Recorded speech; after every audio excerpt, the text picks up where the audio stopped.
Road to Olympiad. Welcome to RTO. Consider the following problems. Determine all pair PQ of positive integers such that P and Q are prime numbers and P to the power of Q minus 1 plus Q to the power of P minus 1 is a perfect square. Here come another problem on prime numbers. It may be easy to find out one or two examples for this kind of questions. However, we want to find all pairs of the solutions. Pause the video if you want to give this problem a try, and when you are ready, keep watching to learn how to solve it.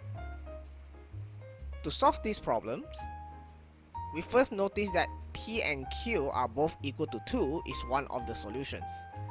This is because if P and Q are both equal to 2, then we have P to the power of Q minus 1 plus Q to the power of P minus 1 are equal to 2 to the power of 1 plus 2 to the power of 1. And this is equal to 4, which is a perfect square. Now, we want to claim that P and Q are both equal to 2 is the only solutions for these problems. To show it, we start by assuming both P and Q are odd numbers. Then, both P minus 1 and Q minus 1 will be even. In these situations, we'll have P to the power of Q minus 1 and Q to the power of P minus 1 are both an odd number to an even power, and this will be equal to 1 congruent modulo 4.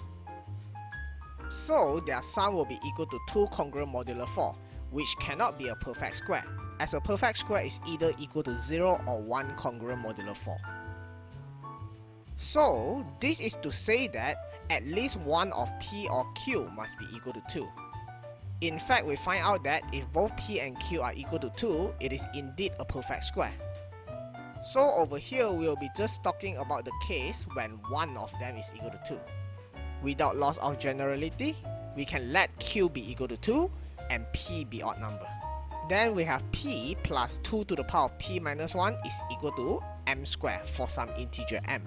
Rearranging the equations, we have P is equal to m squared minus 2 to the power of P minus 1. Since P is odd, P minus 1 is even, and thus we can factorize it as follows. Since P is a prime number, so it's only have two factors, which is 1 and itself. From here we can tell that P must be equal to the greater number, which is m plus 2 to the power of half bracket P minus 1. And notice that this is greater than 2 to the power of half bracket P minus 1 itself. Let's clean up the screen a little bit.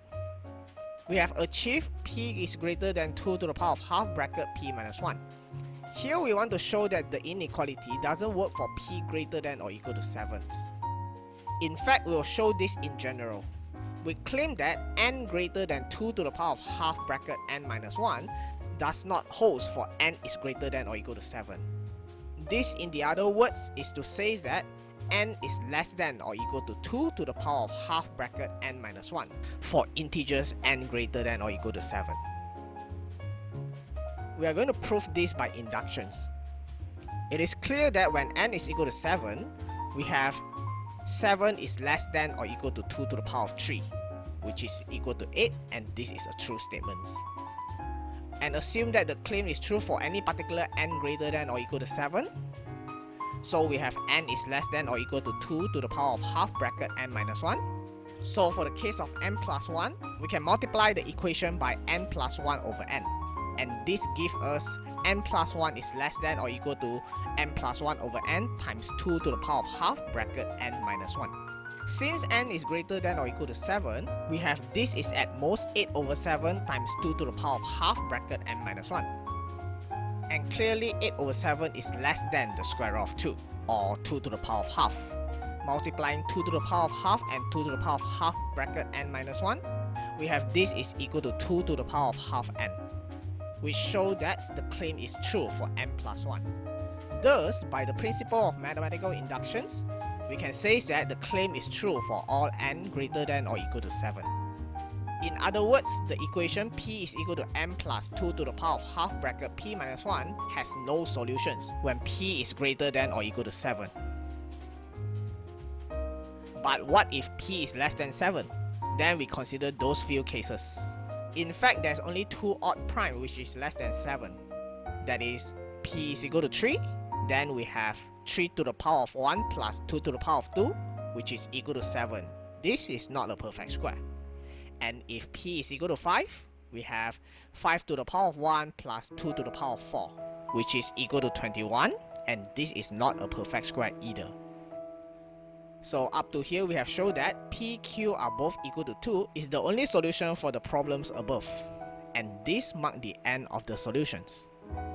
Post in the comment below if you have any thought on the video, and if you haven't subscribed yet, consider subscribing. This will really help us out. Anyway, see you in the next video. Thank you.